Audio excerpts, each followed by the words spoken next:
Hello students, आप सभी का स्वागत है आपका अपने चैनल ज्ञान कोचिंग में। और आज की क्लास में हम लोग जो है घन तथा घनाभ पर आधारित प्रश्न करेंगे, क्यूब और क्यूबॉइड की। और ये वो प्रश्न कुछ ऐसे हैं, देख लीजिए, बहुत ही इंपॉर्टेंट है। साथ ही साथ इनके साथ हम कुछ एक्स्ट्रा सवाल करेंगे जो आपके पेपर में लगातार पूछे जाते हैं, और इनमें किस तरह आपको फॉर्मूला यूज करना है और इन पर आधारित किस तरह के सवाल आपके पेपर में आएंगे, ये सारे क्वेश्चन आज की क्लास में हम लोग यहाँ पे करने वाले हैं। ठीक है, तो ध्यान से देखिए, वीडियो को शेयर और लाइक कर लीजिए, जिससे कि आने वाली सारी वीडियो आप तक टाइम से पहुंचती रहे। साथ ही साथ चैनल को सब्सक्राइब कर लेना। चलिए शुरू करते हैं। पहला क्वेश्चन देख लीजिए बहुत ध्यान से, क्या कह रहा है प्रश्न में ये जानो। पहले पूछ रहा है कि भाई एक घनाभ की भुजाएं 5 सेंटीमीटर, 4 सेंटीमीटर और 3 सेंटीमीटर है। घनाभ का विकर्ण ज्ञात कीजिए। तो मेरे प्यारे बच्चों, विकर्ण किसको बोलते हैं? विकर्ण बोलते हैं किसी भी घनाभ के इस कॉर्नर से लेकर पिछले वाले कॉर्नर से लेकर टू रोप के, और ये जो इस कॉर्नर की लंबाई है इसको हम विकर्ण बोलते हैं। और ये हमें ज्ञात करना है। और यहाँ पे हमें लंबाई दी गई है, इसकी लंबाई बराबर कितनी है? 5 सेंटीमीटर। और इसकी चौड़ाई दी गई है हमें 4 सेंटीमीटर। और ऊंचाई दी गई है यहाँ पे हमें 3 सेंटीमीटर। साथ ही साथ मैं आपको बता दूं, ये जो विकर्ण होता है ना, ये सबसे लॉन्गेस्ट, सबसे लंबी छड़ होती है जिसको हम इस कमरे में रख सकते हैं। अगर ये घनाभ कमरा है तो ये सबसे लंबी लंबाई की जो रोड है हम इसके अंदर रख सकते हैं। ऐसे भी प्रश्न में आपसे पूछ लिया जाता है। तो पूछा गया यहाँ पे डायरेक्ट विकर्ण पूछा गया है, तो उसके लिए बच्चों आपको विकर्ण का फॉर्मूला याद कर लेना है। विकर्ण जो होता है किसी भी घनाभ का, ये होता है आपका वर्गमूल लंबाई का वर्ग प्लस चौड़ाई का वर्ग और प्लस ऊंचाई का वर्ग। लंबाई हमें दी गई है यहाँ पे 5, सो 5 का वर्ग। चौड़ाई हमारी कितनी है? 4, 4 का वर्ग। और ऊंचाई यहाँ पे 3 है, 3 का वर्ग। और इसका वर्गमूल 5 का वर्ग कितना होता है बच्चों? 25। 4 का वर्ग 16। और 3 का वर्ग आपका 9। इसको प्लस करेंगे, कितना हो गया हमारा? 5 और 6 11 और 9 20। 2 हासिल हुए आपके, 2 और 1 3 और 2 5, कितना हो गया? अंडर रूट में 50। अब यहाँ पे अंडर रूट में 50 हो गया। वर्गमूल जैसे ही आता है बच्चे काफी डर जाते हैं। कैसे सोल्व करते हैं? बहुत ही आसान होता है। आपको क्या करना है? 50 के अभाज्य गुणनखंड 2 से काटेंगे 25, पंजो पंजो 25 और 5 एकम 5। तो वर्गमूल जो 50 आया, आप इसको लिख लीजिए अंडर रूट में ऐसे 2 गुणे 5 गुणे 5। अब ये जो वर्गमूल होता है इसकी खास बात होती है, इसके अंदर जो गुणनखंड के जोड़े बनते हैं उनमें से एक बाहर आता है। तो यहाँ पे हमारे 5 के जोड़े बने, तो आपका उत्तर आ जाएगा बच्चों यहाँ से 5√2, क्योंकि जिसका जोड़ा बना वो वर्गमूल से बाहर निकल के आ जाएगा और जिसका जोड़ा नहीं है वो अंदर आएगा। 5√2 सेंटीमीटर आपका उत्तर आ जाएगा। ऑप्शन नंबर 3 आपका राइट आंसर। अब जानते हैं इस पे आधारित प्रश्न किस तरह से बन सकते हैं। जैसे कि आपने ये सवाल दे दिया, इसको पेपर में आपका बहुत बार मिलता है ये, कि एक 12 मीटर लंबे 9 मीटर चौड़े और 8 मीटर ऊंचे कमरे में अधिकतम किस लंबाई का बांस रखा जा सकता है। तो मैंने अभी आपको बताया कि अधिकतम की लंबाई क्या हो सकती है। जो इसका विकर्ण होता है ये सबसे बड़ी लंबाई है। मान लीजिए एक कमरा है कोई, अगर उस रूम की बात करें तो रूम की छत का इधर वाला कोना और दूसरा कोने को, इसकी जो लंबाई है इतना ही लंबी चीज इसमें रख सकते हैं। तो इसी प्रकार से जैसे हमसे यहाँ पे पूछा कि 12 मीटर लंबे, 9 मीटर चौड़े और 8 मीटर ऊंचे कमरे में अधिकतम किस लंबाई का बांस रखा जा सकता है। तो मान लीजिए ये आपका कमरा है, ठीक है। इस कमरे में अधिकतम लंबाई का कहां से कहां तक, देखो, छत के इस कोने से लेकर और सामने वाली दीवार के फ्लोर के इस कोने तक अधिकतम इतनी लंबाई का बांस इसके अंदर रख सकते हैं। और ये जो इस लंबाई होती है इसी को हम क्या बोलते हैं बच्चों? भी पिछले सवाल में हमने हल किया, इसी को हम विकर्ण बोलते हैं। तो जब भी आपसे पूछा जाए कि कमरे में अधिकतम लंबाई की कितनी वस्तु रखी जा सकती है, तो आपको उसका विकर्ण निकाल देना है। और विकर्ण बराबर क्या होता है? लंबाई का वर्ग, चौड़ाई का वर्ग और प्लस ऊंचाई का वर्ग। लंबाई कितनी है यहाँ पे? 12 सेंटीमीटर। तो 12 का वर्ग। चौड़ाई कितनी है? 9 सेंटीमीटर। 9 का वर्ग। और ऊंचाई कितनी है? 8 सेंटीमीटर। सो 8 का वर्ग।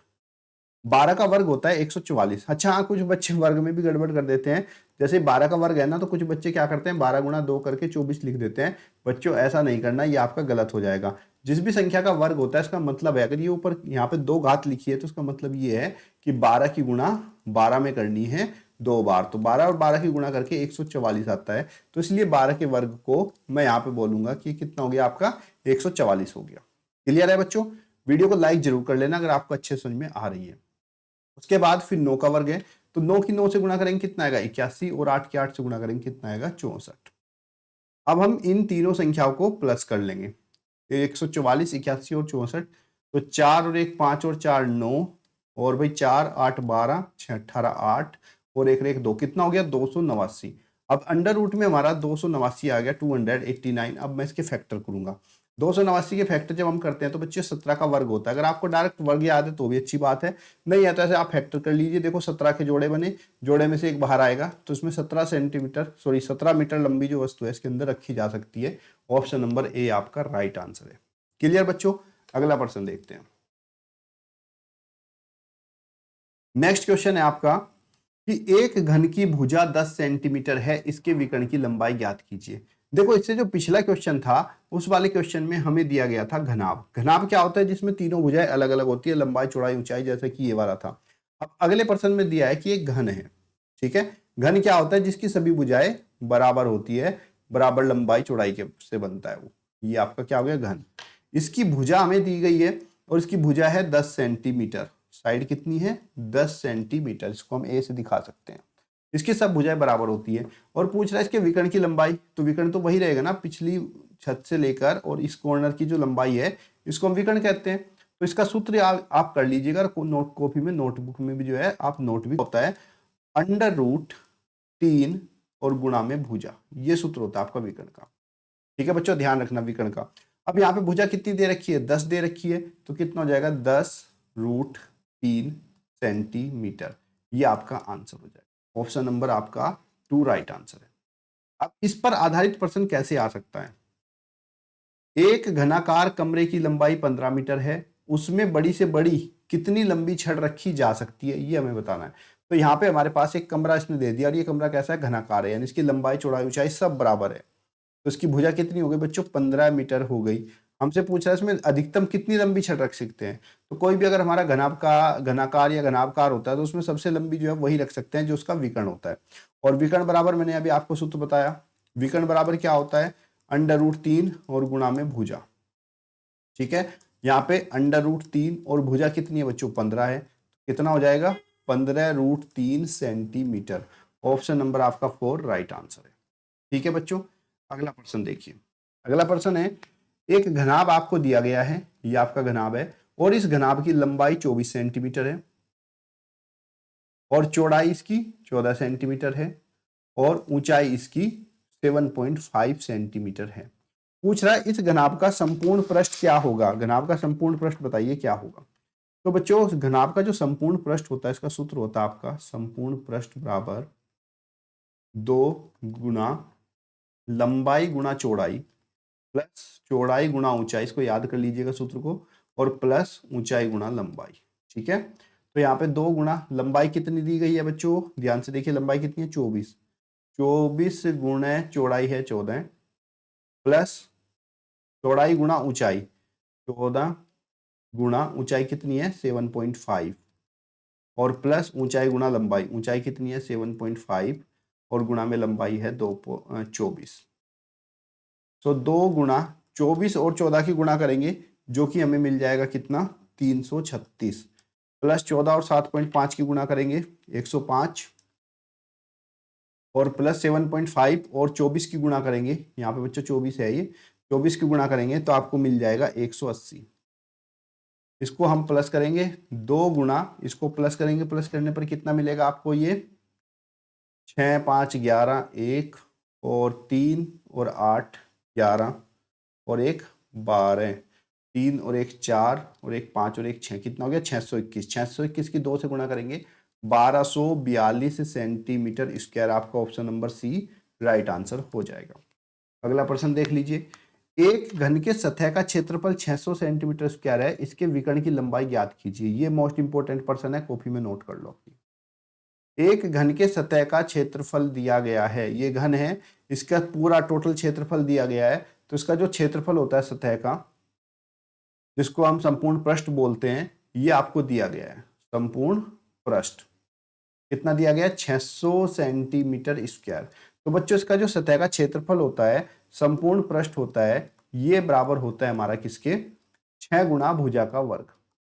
ठीक है, और ये किसके बराबर दिया गया? ये दिया गया 600 सेंटीमीटर स्क्वायर के बराबर। तो 6 गुना भुजा का वर्ग बराबर 600 सेंटीमीटर स्क्वायर।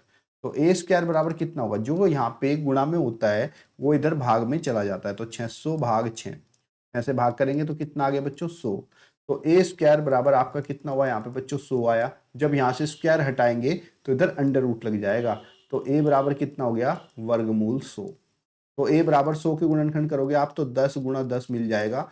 सो a जोड़े में से एक बाहर आ जाता है वर्गमूल में, तो a बराबर 10 सेंटीमीटर। तो ये हमारी क्या हो गई, भुजा। लेकिन हमसे प्रश्न में भुजा तो नहीं पूछा, हमसे पूछा गया विकर्ण की लंबाई बताओ। तो विकर्ण की लंबाई अभी पिछले सवाल मैंने आपको बताई थी कि जो विकर्ण होता है इसकी लंबाई होती है √3 गुणा भुजा। और भुजा हमारी कितनी आई है, साइड आई है हमारे पास 10 सेंटीमीटर। तो √3 गुणा 10 बराबर में आपका 10√3। ऑप्शन नंबर आपका सी राइट आंसर है। क्लियर है बच्चों, ध्यान रखिएगा घन का जो संपूर्ण पृष्ठ होता है वो आपका 6 गुणा भुजा का वर्ग होता है, इसको याद रखना। इसको हम टोटल सरफेस एरिया भी बोलते हैं इंग्लिश में, 6 गुणा भुजा का वर्ग। अगला प्रश्न देखिए, एक घन का संपूर्ण पृष्ठ का क्षेत्रफल बताइए जिसकी भुजा 27 सेंटीमीटर हो। देखो यहाँ पे घन की भुजा दी गई है, ये जो घन है इस घन की यहाँ पे भुजा दी गई है कितनी, 27 सेंटीमीटर। तो आप यहाँ पे लिखिए a बराबर 27। और इसका संपूर्ण पृष्ठ क्षेत्रफल पूछा है, यानी कि टोटल सरफेस एरिया बोलते हैं संपूर्ण पृष्ठ को, जो कि 6 गुणा भुजा के वर्ग के बराबर होता है। तो 6 गुणा 27 गुणा 27, 27 और 27 की गुणा करेंगे, शायद 729 होता है, मैं गुणा कर लेता हूँ। 27 गुणा 27 729, 6 गुणा 729 और इसमें फिर 6 की गुणा कर देंगे, गुणा 6। तो ये आपका हो जाएगा 4374 centimetre square. Option number C आपका राइट आंसर। सूत्र याद रखिएगा, संपूर्ण पृष्ठ का क्षेत्रफल होता है 6 गुणा भुजा का वर्ग। अगला प्रश्न देखिए, मोस्ट इंपोर्टेंट क्वेश्चन है आपका। इसमें क्या कहा है, बर्फ के 3 घन जिनकी कोर, 3 घन है बर्फ के, एक मान लीजिए घन ये है और दूसरा घन आपका ये थोड़ा बड़ा है इससे और तीसरा घन इससे थोड़ा बड़ा है। ये तीनों बर्फ के बने हुए हैं और इनको पिघलाकर एक बड़ा घन बना दिया गया है। इनको पिघलाकर एक बड़ा घन बना दिया गया है, ठीक है, ये हमने बड़ा घन मान लिया, ये हमारा बड़ा घन है। पहला जो घन है इसकी कोर की, इसकी जो भुजा की लंबाई है वो 3 सेंटीमीटर है और दूसरा घन जो है इसकी भुजा की लंबाई 4 सेंटीमीटर है और तीसरा जो घन है इसकी भुजा की लंबाई 5 सेंटीमीटर है। और ये तीनों के तीनों जो हैं बर्फ से बने हुए हैं। इनको पिघलाया और पिघलाकर एक बड़ा घन बना दिया गया, इन तीनों को पिघलाकर एक बड़ा घन बना दिया गया। इस बड़े घन की भुजा क्या होगी हमें ये बताना है, इसकी भुजा के बराबर। तो बच्चों जब किसी एक आकृति से हम दूसरी आकृति बनाते हैं और कोई चीज क्षति नहीं होती है तो ऐसी स्थिति में इनके जो आयतन होते हैं वो हमेशा समान रहते हैं। तो हम मान लेंगे कि इसका आयतन v1 है, इसका आयतन v2 है और इसका आयतन v3 है और ये आयतन जो है इसके बराबर है, इसको हम v मान लेंगे, ठीक है, और इसकी भुजा को हम x मान लेंगे।